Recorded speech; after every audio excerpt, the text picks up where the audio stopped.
Elijah Brooks, a successful black developer, faces systemic racism and corruption when his transformative project in East Millbrook is sabotaged. Councilman Whitaker and Officer Daniels conspire to frame Elijah, using doctored evidence, public humiliation, and an unjust arrest to undermine his credibility. Despite his integrity and achievements, Elijah becomes the target of prejudice, accused of trespassing on his own property, and villainized in the media. As the community turns against him, Elijah must confront those abusing their power while exposing the deep-seated bias fueling their campaign to silence him and destroy his work. Elijah Brooks tightened his grip on the paper coffee cup, the steam curling upward into the brisk morning air. He stood on the cracked sidewalk just outside Ruthie's diner, a place that had been around since before he was born. The red paint on the sign above the door had started to peel, and the E in diner hung crooked, like it might fall off at any moment. For all its worn-out charm, this was Elijah's favorite place in Millbrook. It wasn't the best breakfast spot in town, not even close, but it was one of the few places where he felt like he could breathe. Inside, Ruthie would already be bustling behind the counter, pouring coffee and barking out orders to her lone cook in the back. She'd call him Eli with a smile, like she always did, and ask if he wanted the usual. It was the kind of place where no one cared who you were, as long as you didn't hold up the line, and that was exactly why Elijah loved it. Here, he wasn't Elijah Brooks, CEO of Brooks Temple Engineering Group, the man whose face graced magazines and corporate boards across the state. Here, he was just a tall, broad-shouldered black man with tired eyes and a craving for Ruthie's blueberry pancakes. As Elijah stepped through the door, the familiar clang of the bell above his head was a small comfort. The diner smelled of burnt coffee, grease, and something sweet, like cinnamon rolls pulled fresh from the oven. A low hum of chatter drifted through the narrow space. Farmhands in muddy boots swapping stories over eggs. A group of high school seniors hunched around a booth, sharing fries and gossip. He dipped his head slightly as he entered, acknowledging a few regulars with polite nods. Ruthie looked up from behind the counter, her frizzy gray hair held back by a bandana. "Morning, Eli," she called over the noise. Elijah gave her a small smile. "Morning, Ruthie." "You're earlier than usual," she teased, pouring fresh coffee into a chipped white mug. "What's the occasion board meeting kick you out?" He chuckled under his breath. "Something like that." It wasn't far from the truth. The last few weeks had been grueling, filled with boardroom negotiations, late-night conference calls, and questions that made his teeth clench. Millbrook was expanding, and everyone wanted a piece of it. Elijah had spent years building his engineering firm into one of the best in the region, overseeing everything from bridges to high-rises. But with success came attention, and not all of it was welcome. "Blueberry pancakes and bacon?" Ruthie asked, already scribbling his order on her pad. "You know me too well," Elijah replied, taking his usual spot at the counter. As he waited, he sipped his coffee and let the noise of the diner wash over him. Ruthie's was loud in the best way, full of life, laughter, and clinking forks on plates. Elijah's mind drifted as he stared out the fogged window. Outside, Millbrook was changing. Construction crews broke ground on shiny new developments, and sleek cars rolled down streets once lined with old pickup trucks. Elijah had seen this before in other towns. Progress that left some people behind. People like me, he thought bitterly. He'd worked harder than anyone to get where he was, yet sometimes he still felt like an outsider in his own home. He didn't have to look far to see it. The sidelong glances at the country club, the dismissive tone when a client realized the E. Brooks on their contract wasn't a white man, the small-town whispers that called him too big for his britches when his name made the paper. "Here you go, hot and fresh," Ruthie said, sliding the plate of pancakes in front of him. "You enjoy that now?" Elijah grinned. "You're a saint, Ruthie. Don't you forget it." He cut into the pancakes, the warm sweetness offering a small reprieve from his thoughts. Around him, life continued without pause. He liked that about Ruthie's. No one stopped to care who he was, what he did, or why he'd come in, until today. The diner door creaked open, and the hush that followed was impossible to ignore. Elijah's knife paused mid-air as he glanced toward the entrance. A young white man stood there, dressed in a stiff navy blue uniform with a shiny badge glinting under the fluorescent lights. Officer Blake Harris, Millbrook's new deputy, looked barely older than 25, his face clean-shaven and earnest. Elijah felt the air shift, the kind of quiet tension that settled when someone didn't belong. Blake's gaze swept over the room until it landed on Elijah. The deputy's eyes narrowed for the briefest moment, like he was searching for something, or someone. Blake stepped further inside, his boots loud against the linoleum. Ruthie didn't greet him, and no one called out, "Good morning." The regulars at the corner table fell silent, and a woman near the window turned her attention back to her plate. Elijah took another bite of his pancakes, trying to ignore the heat of Blake's stare. "Excuse me, sir," Blake said, his voice carrying across the room. Elijah's jaw tensed. He set his fork down deliberately and turned toward the deputy, his expression calm. "Something I can help you with, officer?" Blake's gaze swept over Elijah from head to toe, as if appraising him. "Mind if I ask what you're doing here?" The question hung in the air like a foul odor. Elijah heard someone gasp softly near the back of the diner. Ruthie froze mid-pour, the coffee pot trembling slightly in her hand. "What I'm doing here," Elijah repeated, his voice even. "This diner's been seeing a lot of break-ins lately," Blake said, crossing his arms. "Just wanted to make sure everything's in order." The accusation was unspoken, but clear.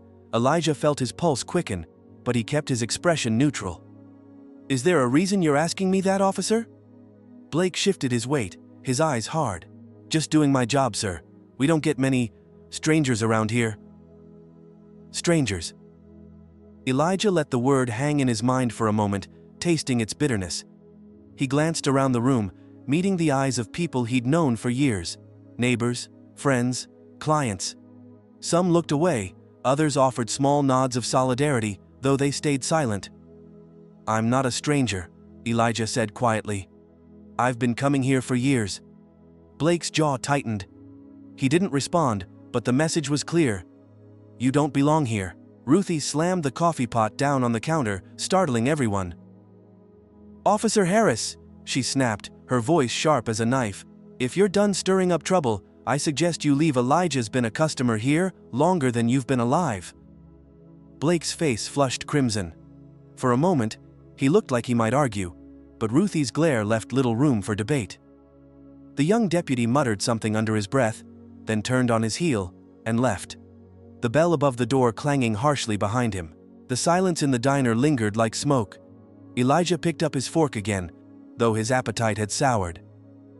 "Sorry about that, Eli," Ruthie murmured, her voice softer now.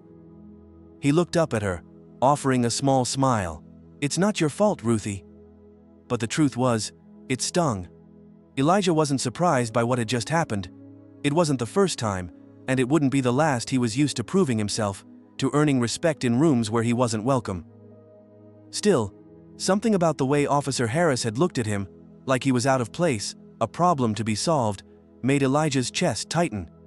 He finished his coffee, left a generous tip on the counter, and stepped back into the cold morning air. The deputy was leaning against his patrol car across the street, watching Elijah as he left the diner. Elijah didn't falter. He straightened his coat, adjusted the cuffs of his crisp white shirt, and walked to his car, a black BMW that gleamed in the sunlight.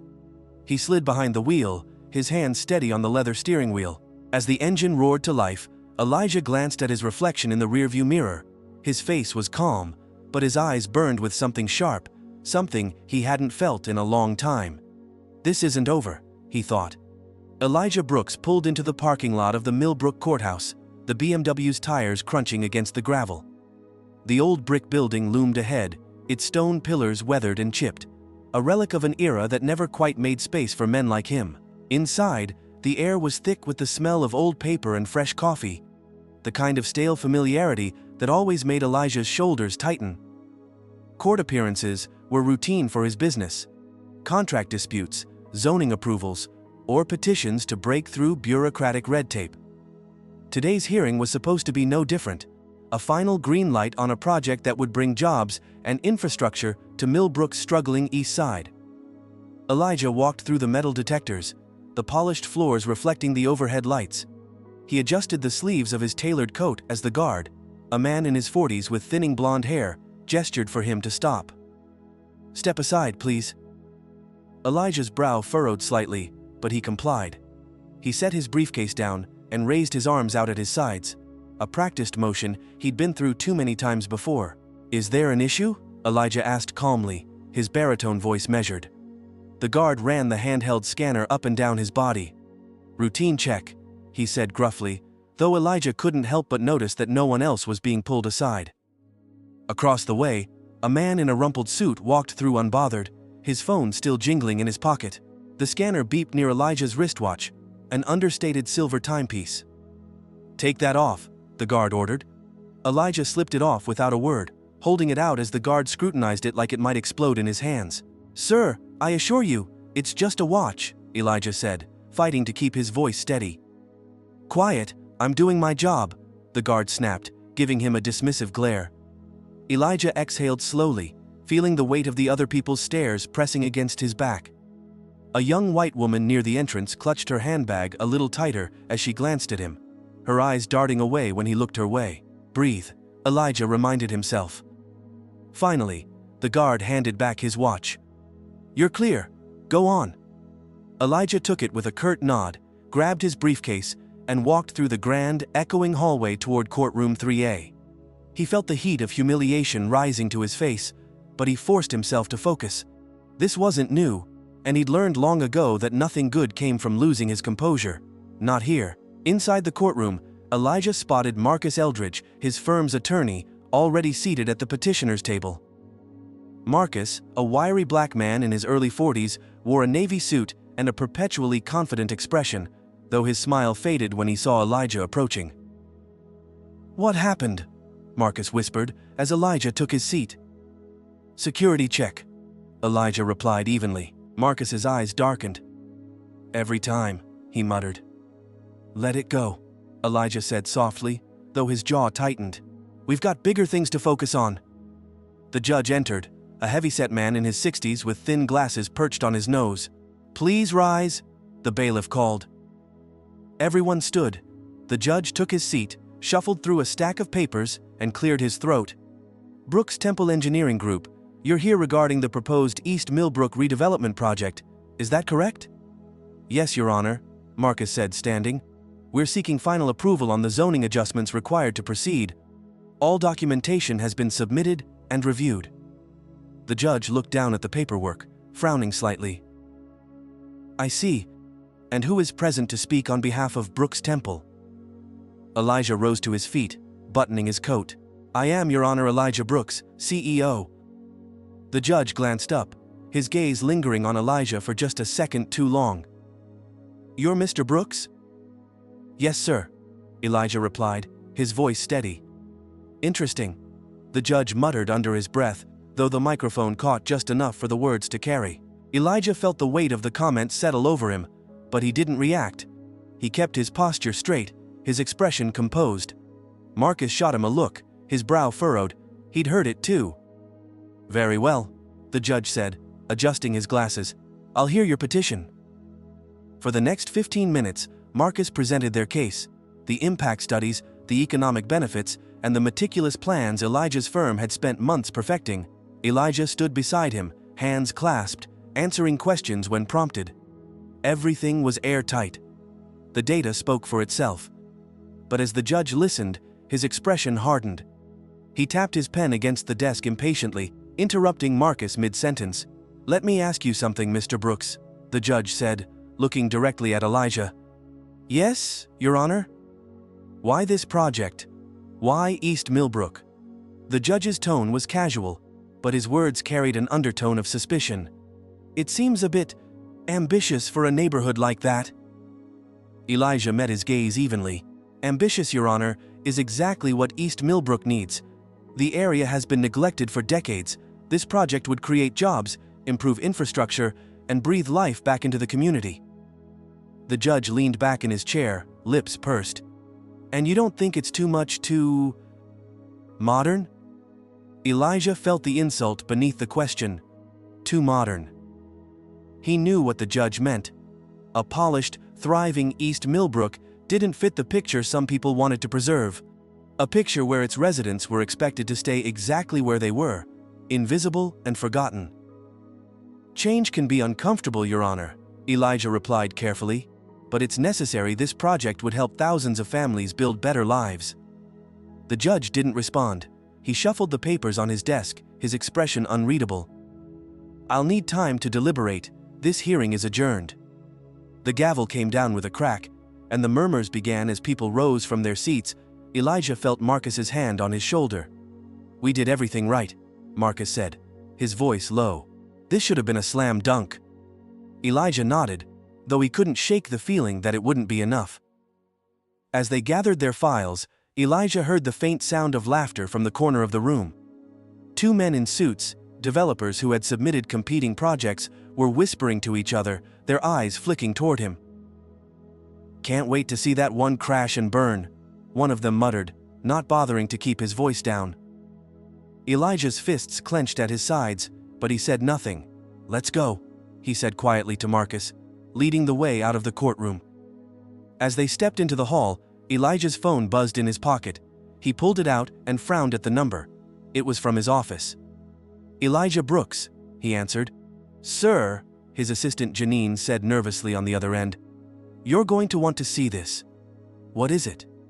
"It's all over the news," she said, her voice tight. "Someone's leaked the East Millbrook proposal. They're saying you're trying to push residents out, that you're taking advantage of the community." Elijah's breath caught. "That's not true. Who's saying it?" "It's coming from city officials," Janine replied. "They're questioning your motives. The headlines are ugly, sir." Elijah's chest tightened as a wave of frustration and anger rose within him. He ended the call and turned to Marcus. "They're coming for the project," he said grimly. "And they're coming for me." Marcus exhaled slowly, shaking his head. "We'll fight it. You've done everything by the book." "I know," Elijah said, his voice calm, though his hands trembled slightly. "But sometimes the truth doesn't matter." As they stepped out of the courthouse into the glaring afternoon sun, Elijah felt the weight of it all pressing down on him, the systemic resistance, the whispered doubts, the walls that seemed to appear no matter how hard he worked to tear them down. For a moment, he let himself feel it. The anger, the bitterness, the exhaustion of having to prove himself again and again. But then, he squared his shoulders, lifted his chin, and walked to his car. He wasn't finished yet.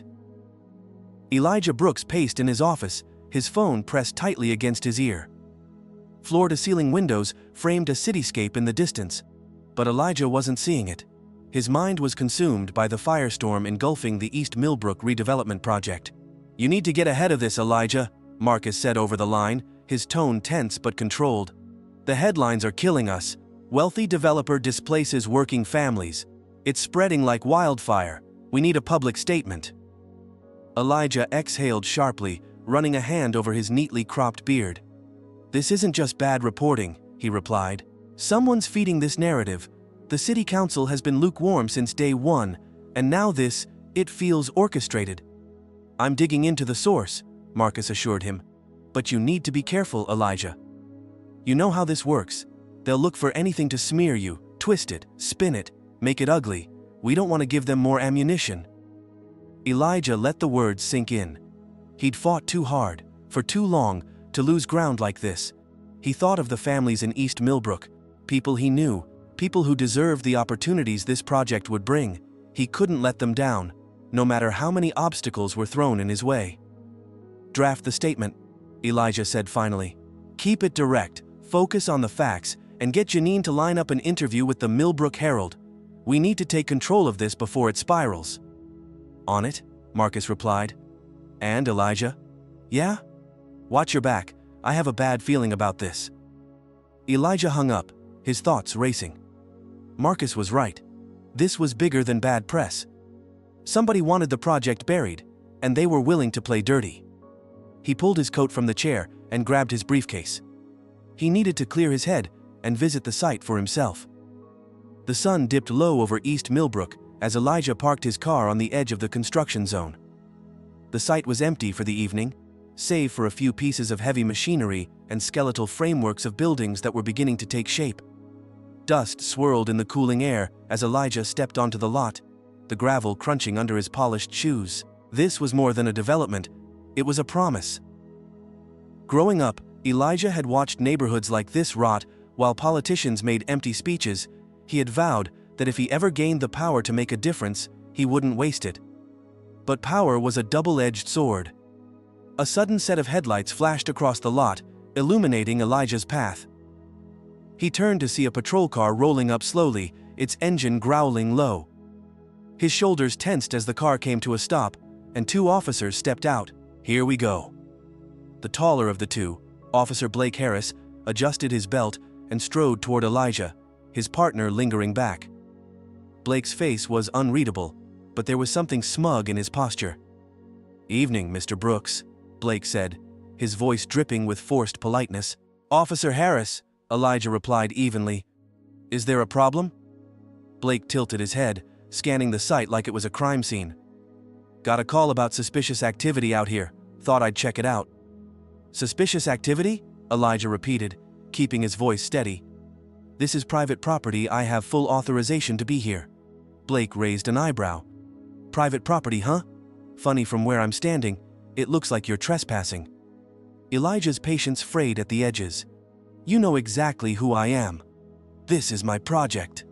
Blake shrugged, his eyes narrowing. "Don't mean you can be out here after dark. I'll need to see some identification." Elijah froze for half a second. He'd left his wallet in the car, but he refused to let that rattle him. "It's in my vehicle," Elijah said, nodding toward the BMW. "You're welcome to follow me there while I get it." Blake stepped closer, his hand hovering near his holster. "You expecting me to take your word for it?" Elijah's jaw tightened, but he didn't move. "I don't have anything to prove to you, officer." Blake's smile was cold. "Yeah, well, resisting an order ain't a good look, Mr. Brooks." "Resisting?" Elijah's voice dropped, edged with disbelief. "I've done nothing wrong."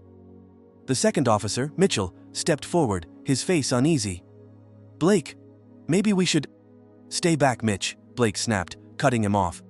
"I'm handling this." Before Elijah could react, Blake reached for him.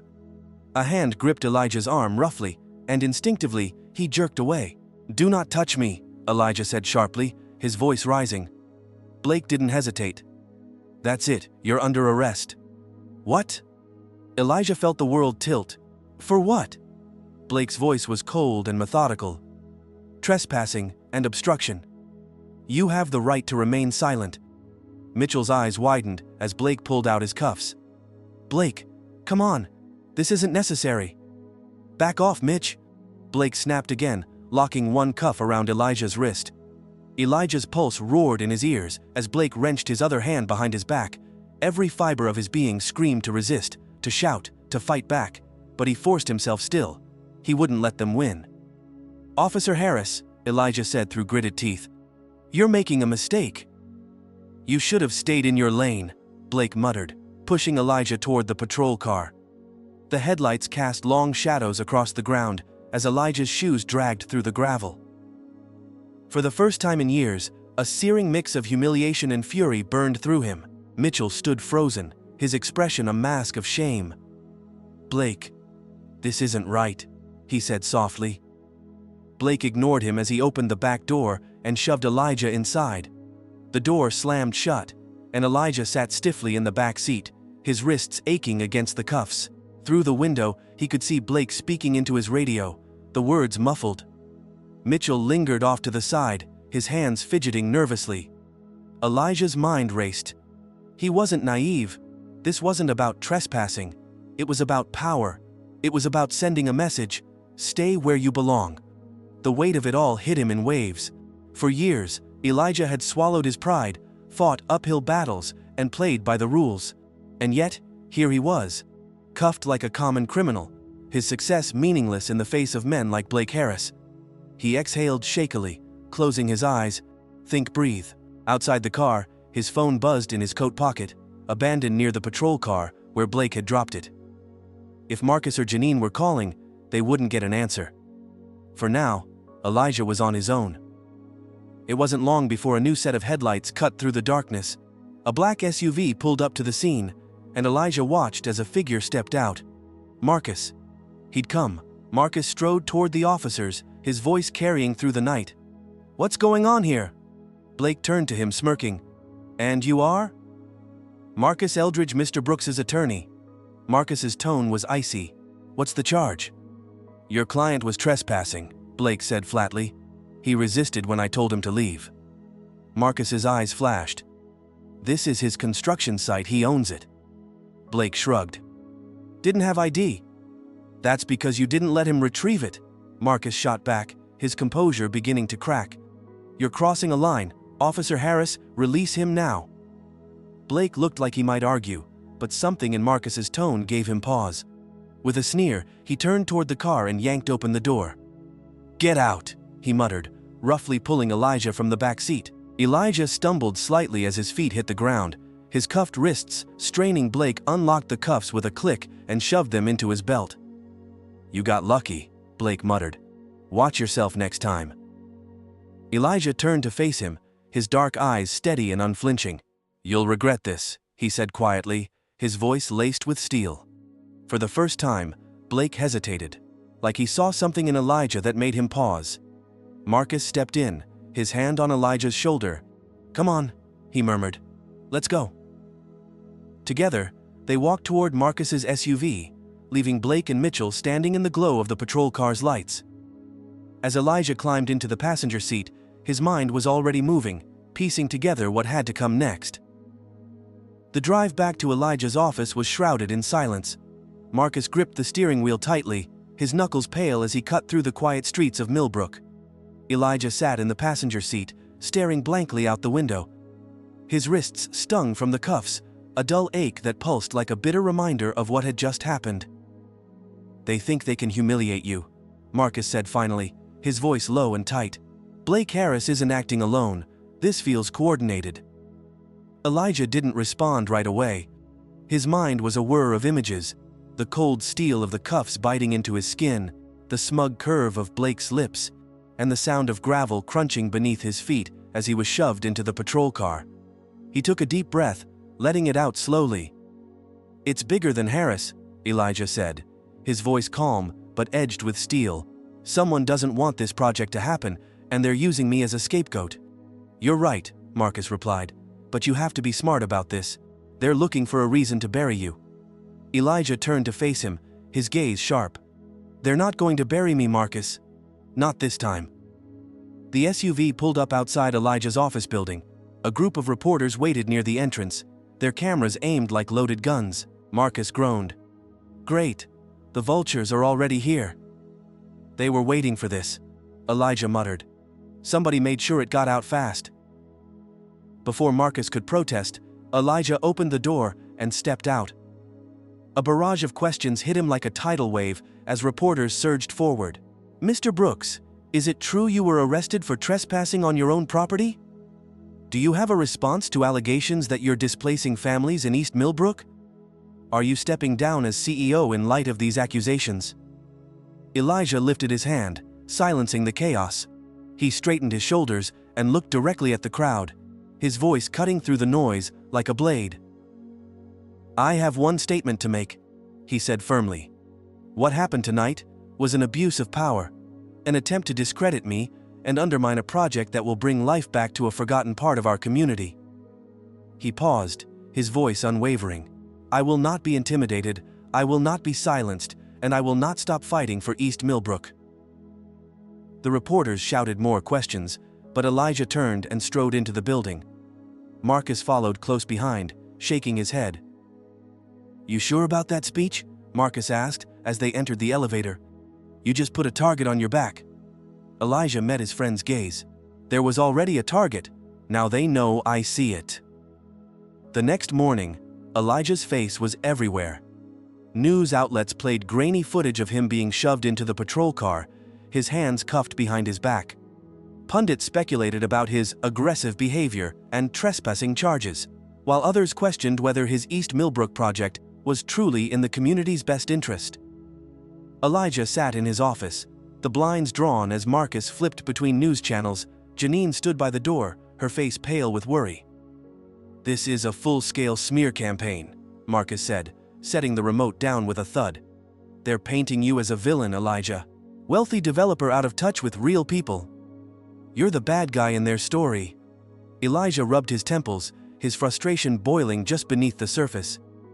"Who's pulling the strings?" "I've been digging," Marcus replied. "Guess whose name keeps popping up?" Elijah looked up, his brow furrowed. "Who?" "Councilman James Whitaker," Marcus said darkly. "He's been quietly rallying opposition to your project for months, feeding misinformation to the press and stoking fears about gentrification." Elijah's expression darkened. Whitaker had been a thorn in his side from the beginning, always finding excuses to delay votes or raise new concerns. "He's positioning himself as the champion of the people," Marcus continued. "Meanwhile, he's been cozying up to developers who are proposing their own projects, ones that'll line his pockets." Elijah's jaw clenched. "So this is about money." "And power," Marcus said. "He's using Blake Harris to do the dirty work. Harris isn't smart enough to orchestrate this himself." Elijah exhaled slowly, his mind racing. "Then it's time we shine a light on the truth. If Whitaker wants to play dirty, he's going to regret it." Marcus smiled grimly. "What's the plan?" That afternoon, Elijah drove back to East Millbrook, this time with Marcus by his side.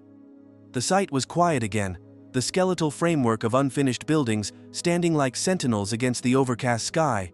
Elijah parked his car near the edge of the property and stepped out. "You sure about this?" Marcus asked, his voice laced with concern.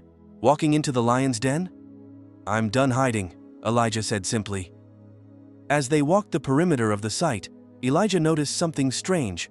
A padlock on one of the gates was broken, its metal shorn clean nearby, several stacks of lumber had been scattered, and a bulldozer's window was shattered. "Vandalism," Marcus muttered, kneeling to examine the lock. "This wasn't an accident." A chill ran through Elijah as he looked around. Something felt off, too deliberate. The pieces clicked into place a moment later when two police cars pulled up, their lights flashing. Blake Harris stepped out first, his smirk unmistakable as he approached another officer, this time Officer Daniels, followed close behind. Daniels was older, broader, and carried himself with the weight of years on the force. His reputation preceded him. He was a man who didn't like people stepping out of place. "Well, well," Blake drawled, stopping a few feet from Elijah and Marcus. "Caught you red-handed this time, Mr. Brooks." Elijah squared his shoulders.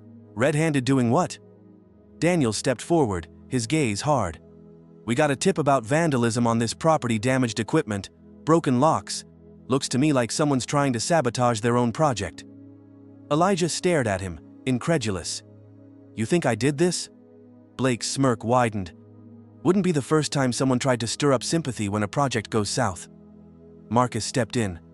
"This is absurd. You have no evidence connecting Mr. Brooks to any of this." "Maybe not," Daniels said, his tone measured but dangerous. "But you were here last night, weren't you? And now there's damage that's suspicious enough for us to investigate further." "This is a setup," Elijah said coldly, his eyes locked on Daniels. "And you know it." Daniels didn't blink. "Careful, Mr. Brooks.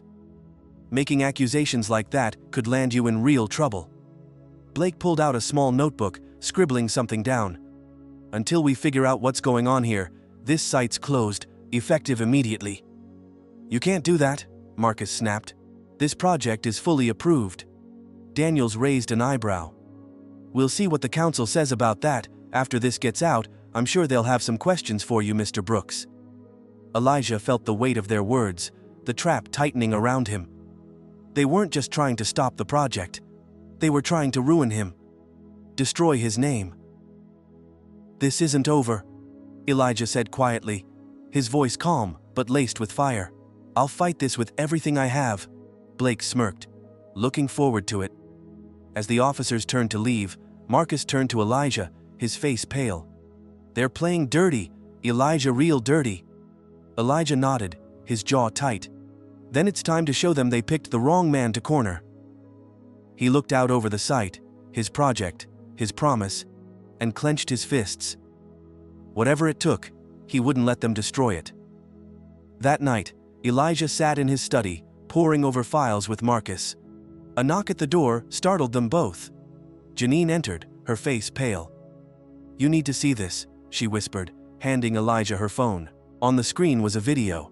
Grainy, shaky footage of Elijah at the construction site last night, edited to make it look like he was tampering with the equipment. "Where did this come from?" Marcus demanded. "It's all over the news," Janine said, her voice trembling. Elijah stared at the screen, rage and disbelief boiling inside him. The walls were closing in, and they'd just fired their biggest shot yet. But they didn't know Elijah Brooks.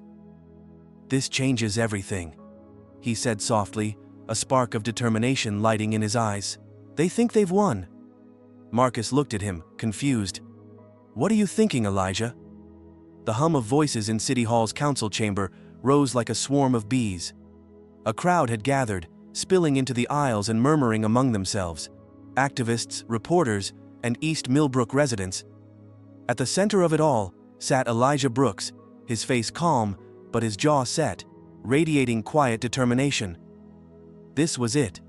A hastily called public hearing, courtesy of Councilman James Whitaker, to address the controversy surrounding the East Millbrook redevelopment project. The leaked video, vandalism accusations, and Elijah's arrest had created a firestorm, and Whitaker had seized the opportunity to paint himself as the community's savior. At the far end of the room, Councilman Whitaker presided like a king on his throne. Whitaker was a man in his 50s, silver hair perfectly combed, his suit impeccable, but his charm was a facade. Elijah knew the rot beneath the surface. Beside Whitaker sat Officer Daniels, his broad chest puffed out, arms crossed, as if daring someone to challenge him. From his seat at the front, Elijah's eyes scanned the room.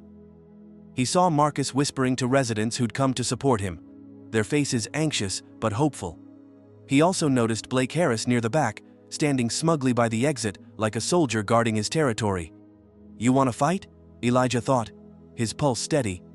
"Let's finish this." A sharp rap of Whitaker's gavel silenced the room. "We'll begin," Whitaker announced, his tone dripping with authority. "Mr. Brooks, you are here to respond to allegations that you have acted unlawfully and unethically in your pursuit of the East Millbrook project." Elijah rose, buttoning his coat as he approached the podium. The murmurs rippled again, a mix of curiosity and doubt. Whitaker leaned back in his chair, feigning disinterest, but his eyes gleamed with the anticipation of a man who believed he'd already won. Elijah's deep voice filled the room, calm and controlled. "Ladies and gentlemen of the council, residents of East Millbrook, I'm here to set the record straight. What you've seen and heard over the past few days is a carefully orchestrated attack, built on lies and fear." "Objection," Whitaker interrupted, waving a dismissive hand. "Let's keep this factual, Mr. Brooks. The accusations are clear. You were seen tampering with your construction site. You were arrested. You've offered no explanation for your behavior." Elijah didn't flinch. "The footage you've seen was manipulated. It's not evidence, it's a smear campaign. Let's talk about who stands to benefit from this chaos." Whitaker raised a brow. "Are you accusing someone of misconduct?" Elijah's eyes locked onto his. "Yes, you."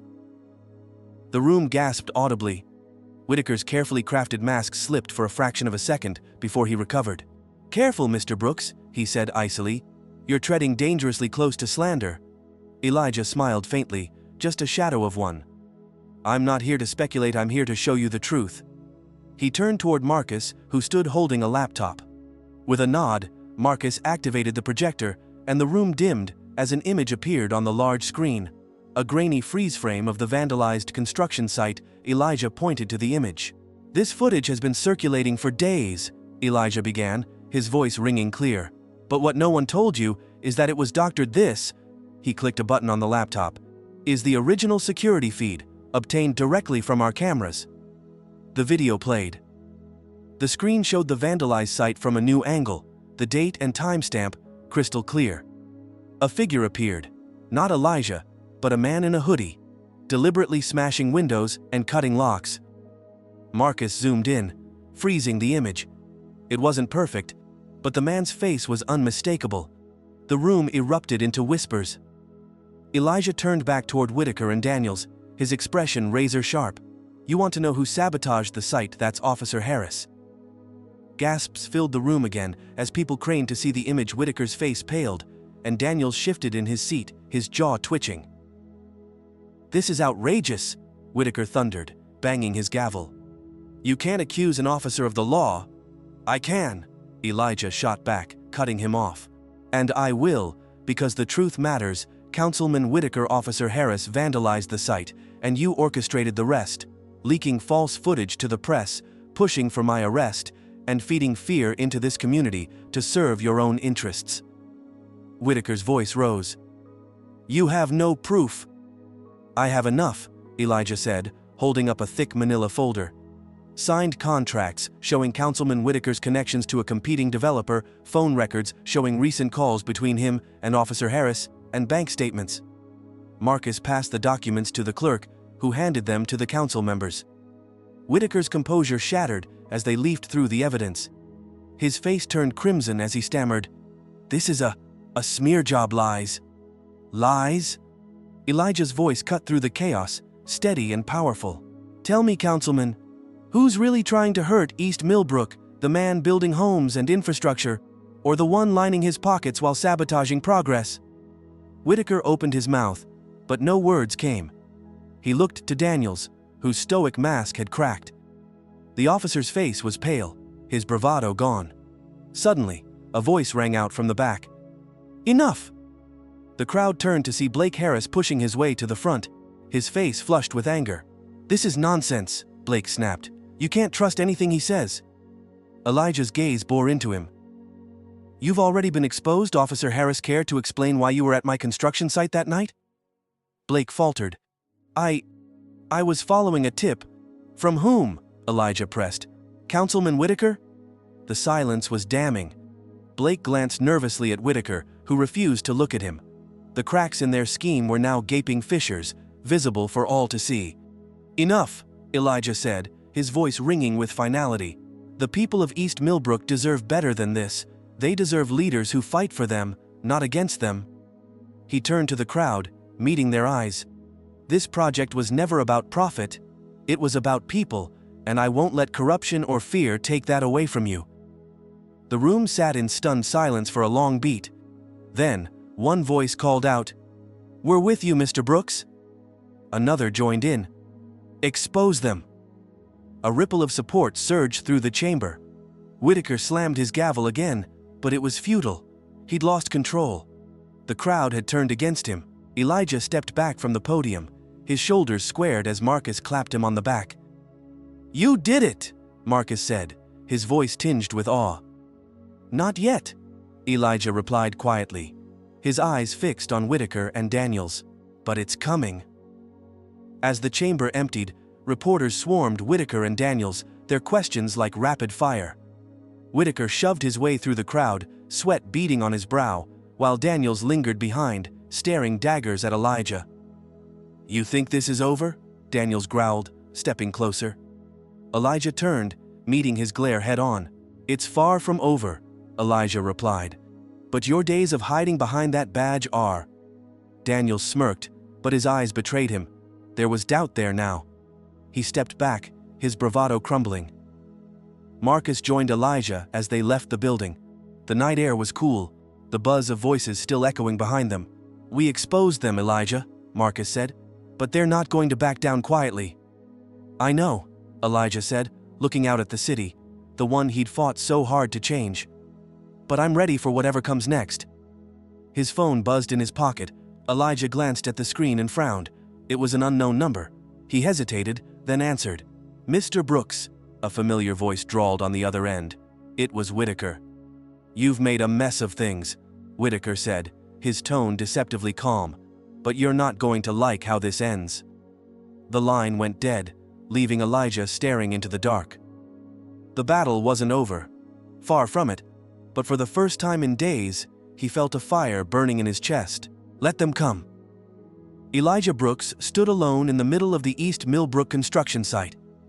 The sun had long set, leaving the skeletal framework of buildings shrouded in shadow.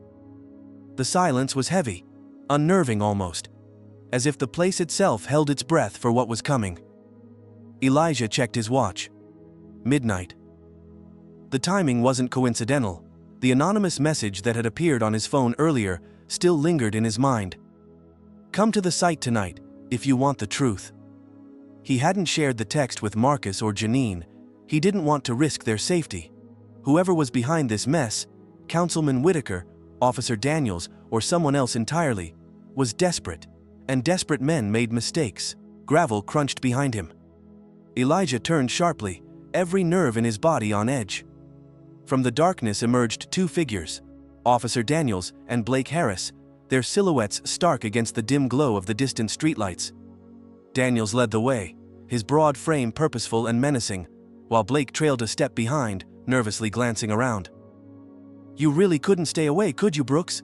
Daniels called out, his voice cutting through the stillness. Elijah squared his shoulders, his calm demeanor belying the fire burning inside him. "I could say the same to you. Midnight meetings on private property aren't exactly standard protocol." Daniels smirked, his face half illuminated in the pale light. "You think you're smart, don't you? Always standing up there in your fancy suits, acting like you're better than everyone else, like you belong here." "I do belong here," Elijah shot back, his voice firm. "And you know it. That's what this is about, isn't it? You can't stand the idea that a man like me, a black man, built something out of nothing, that I succeeded without your permission." Daniels stopped a few feet away, his smirk faltering. For a moment, the mask of confidence slipped, and something darker emerged, a bitterness that had been festering for years. "You think you're better than me?" Daniels said, his voice dropping to a dangerous whisper. "You don't know the first thing about me, Brooks, but I know everything about men like you. You think money and a good suit make you untouchable, but at the end of the day, you're just another troublemaker trying to play where you don't belong." Elijah's eyes narrowed. "You've spent your entire life looking for someone to blame for your failures, haven't you? But I'm not your scapegoat, Daniels. Not anymore." Blake shifted uneasily, looking between the two men. "Maybe we should just—" "Shut up, Harris!" Daniels barked. "I've got this." Elijah took a step forward, refusing to back down. "What's your plan here, Daniels? Another fake video, another setup? You're running out of lies, and the truth starting to show." Daniels sneered, his composure cracking. "The only truth people care about is the one I tell them. You think anyone's going to believe you over me?" "I don't need them to believe me," Elijah said, his voice calm but icy. "I just need them to see you for what you really are." Daniels froze. Elijah reached into his pocket slowly, deliberately, producing his phone. He held it up, the screen glowing faintly. "Smile for the camera, Officer Daniels," Elijah said. "You've been live this whole time." For a split second, Daniels stared in disbelief before lunging forward. "You son of a—" Elijah stepped back, and Daniels' fist swung through empty air. The officer's momentum carried him forward, and Blake instinctively grabbed his arm. "Stop it. You're making it worse." Daniels shoved Blake off, rounding on Elijah with wild, unrestrained fury. "You think this changes anything? You think anyone's going to care?" "I think they'll care when they hear you admitting to framing me," Elijah replied, his voice steely. "And to sabotaging my project." Daniels' face turned red. His eyes darted to Blake, who looked pale and panicked. "You're done, Daniels," Elijah continued, pressing his advantage. "The truth is out, and the world's watching." Daniels' chest heaved, his hands balling into fists. For a moment, it looked like he might charge Elijah again, but Blake stepped between them, his hands raised. "This has gone too far," Blake blurted, his voice shaking. "I didn't sign up for this, Daniels. They're going to bury us." "Shut your mouth," Daniels snapped, grabbing Blake's arm. "No!" Blake yanked free, his voice rising. "You said this would be easy, that Brooks would back off. You didn't say we'd be vandalizing sites, planting evidence, arresting innocent people." "Enough!" Daniels roared, grabbing Blake by the collar and shoving him against the side of a half-built wall. Blake let out a strangled yelp as Daniels glared at him, his face inches away. "Do you understand what happens to us if this gets out?" Daniels hissed. "They'll ruin everything." "Maybe you ruined it yourself," Elijah said quietly, drawing Daniels' attention back to him. "This was never about me, was it? This was about your fear. Fear of losing power, of losing control." Daniels' lip curled, his breathing ragged. "You don't know what you're talking about." Elijah took another step forward, his voice unwavering. "I know that men like you are desperate to hold on to a world that doesn't exist anymore, a world where people like me stay quiet, stay small, and stay in our place." Daniels' face twisted with rage. He released Blake, who slumped against the wall, gasping for air. Daniels took a step toward Elijah, his fists clenched, but before he could move further, the sharp wail of sirens split the air. Red and blue lights flared across the site, illuminating the scene like a spotlight. Daniels froze, his eyes wide as squad cars skidded to a stop at the edge of the lot. Officers poured out, their flashlights sweeping across the gravel. Marcus's voice rang out over the commotion. "Elijah, over here!" Elijah turned to see Marcus standing with a group of officers, waving for him to come over. Daniel's face drained of color. "What did you do?" Elijah tucked his phone back into his pocket. "I made sure people were watching this time." Daniels took a step back, his expression teetering between fury and panic. "This isn't over," he snarled. "Oh, it's over," Elijah replied, his voice calm but resolute. "And you're going to have to answer for everything you've done." As the officers closed in, Blake raised his hands, his voice cracking. "I didn't do anything, it was all him, Daniels." "Blake, shut your mouth," Daniels growled. But it was too late. One of the officers grabbed Daniels by the arm. "Officer Daniels, we need you to come with us." "You're making a mistake," Daniels shouted, trying to resist. "This is all lies. This man, he's playing you." The officers ignored him as they led him toward the waiting cars. Blake, pale and trembling, followed quietly. Elijah stood still, the adrenaline still coursing through his veins. Marcus approached, clapping him on the shoulder. "You did it," he said, his voice low but filled with pride. Elijah exhaled slowly, his gaze fixed on the squad cars. "It's not just about me," he said softly. "This is for everyone who's ever been silenced, for everyone who's been told to stay small." Marcus nodded, his expression serious. "You stood up, Elijah. You made them see." Elijah turned his eyes to the skyline beyond the site. The framework of unfinished buildings rose like the bones of something new, something waiting to be completed. For a long time, he stood there, listening to the distant sound of doors slamming and engines revving as the officers drove away with Daniels and Blake. The silence that followed was heavy, but different this time. It wasn't the silence of defeat, it was the silence of possibility. "Let's finish what we started," Elijah said quietly, his resolve unshakable. "Absolutely," Marcus replied. As Elijah looked out over the site, he knew the battle wasn't entirely over. There would be whispers, there would be doubt. But this moment, this victory, was undeniable. The truth had won, and the first cracks in a corrupt system had begun to show, and Elijah Brooks wasn't finished yet. Elijah stood on the steps of City Hall, surrounded by reporters and supporters. The sun was warm on his face, a stark contrast to the cold steel of handcuffs he had felt just days earlier. Beside him, Marcus delivered his usual lawyerly poise, but even he couldn't hide the pride in his voice. "We are pleased to announce that all false charges against Mr. Elijah Brooks have been dropped," Marcus declared, his voice carrying across the crowd. "Officer Daniels has been suspended pending a full investigation, and Councilman Whitaker is now under formal inquiry by the State Ethics Commission." The crowd erupted in cheers, a mix of anger and relief. Elijah stepped forward, raising his hand to quiet them. "Thank you," Elijah began, his deep voice calm but firm. "These last few days have been a battle not just for my name, but for truth, for justice, and for a community that's been ignored for too long." He paused, letting his words sink in. Cameras flashed, reporters scribbled notes, and supporters hung on every word. "This isn't just about one corrupt officer or one councilman," Elijah continued, his voice steady with purpose. "This is about a system that lets people like them thrive while others are silenced, doubted, and pushed aside. That ends here." Cheers erupted again. Echoing off the steps, Elijah's gaze swept over the crowd and landed on a group of East Millbrook residents holding handmade signs that read, "Build for us, not against us." "This project will go forward," Elijah said, his tone resolute. "It will create jobs, schools, and opportunities for this community, because you deserve better." As the crowd's applause swelled, Elijah's chest tightened, not with anger or frustration, but with something lighter. Purpose.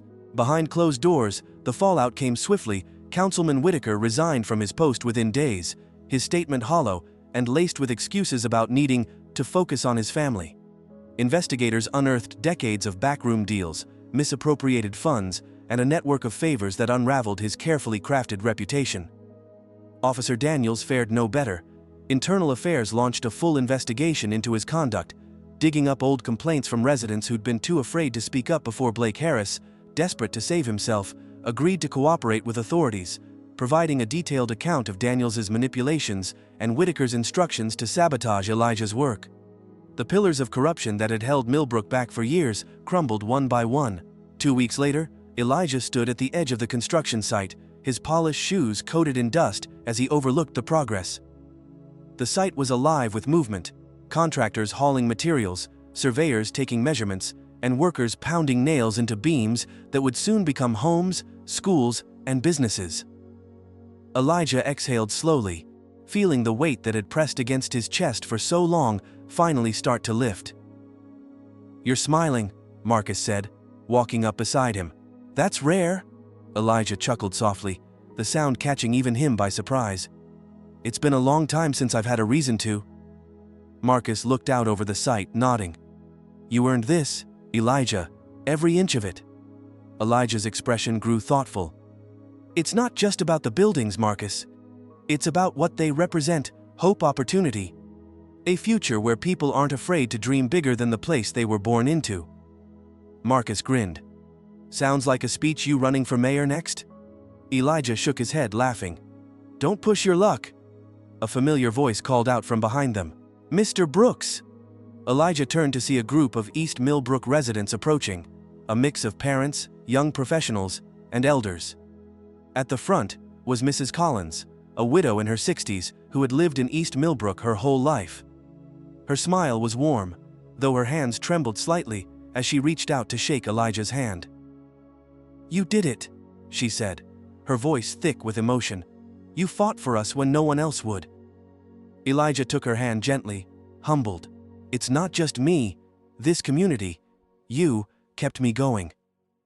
A young father stepped forward, holding his toddler son in his arms. "My boy's going to grow up with a chance now," he said. "Because of you." Elijah nodded, the lump in his throat making it hard to speak. One by one, people shared their gratitude and hopes for the future. Elijah listened, letting their words settle deep into his heart. For the first time in years, he didn't feel like an outsider looking in. He felt rooted, connected to something bigger than himself. That evening, Elijah sat on the porch of his modest home, a mug of tea in his hands. The sky was painted in shades of pink and orange as the sun dipped below the horizon, casting a golden glow over Millbrook. The sound of footsteps drew his attention. Marcus appeared, 2 bottles of beer dangling in his hand. "Thought you could use one," he said, settling into the chair beside Elijah. Elijah accepted one with a nod, twisting off the cap. "You know me too well." For a moment, they sat in comfortable silence, watching the stars emerge one by one. "You ever think about what's next?" Marcus asked finally, his voice quiet. Elijah stared into the distance, the hum of crickets filling the air. "Change doesn't happen overnight, Marcus. We won this fight, but there'll be others. People like Whitaker and Daniels. They're everywhere. But now, we know how to face them." Marcus nodded, taking a swig of his beer. "So you're just getting started?" Elijah smiled faintly. "Always." The 2 men clinked their bottles together, the sound soft but firm, a quiet acknowledgement of battles fought and victories earned. Days turned into weeks, and East Millbrook began to transform. The construction site grew into something tangible: a school, a community center, rows of affordable housing. The project became a symbol not just of progress, but of perseverance. Across town, murals were painted on brick walls, images of resilience, hope, and unity. One featured Elijah himself, standing tall beneath the words, "Dream bigger." The media hailed Elijah Brooks as a man who took on a broken system and won, but he knew the truth. He hadn't won alone. The people of East Millbrook, his allies like Marcus, and even hesitant figures like Blake Harris, they had all played a part, and the fight wasn't over. One evening, as Elijah stood at the site of the nearly completed community center, a young boy tugged on his sleeve. "Mr. Brooks?" Elijah turned, crouching down to meet the boy's eyes. "Yeah, kiddo?"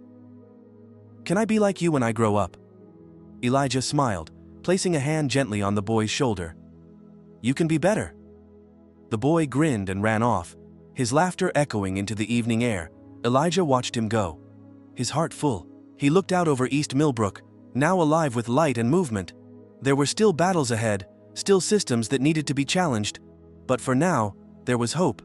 And that was enough to keep him going.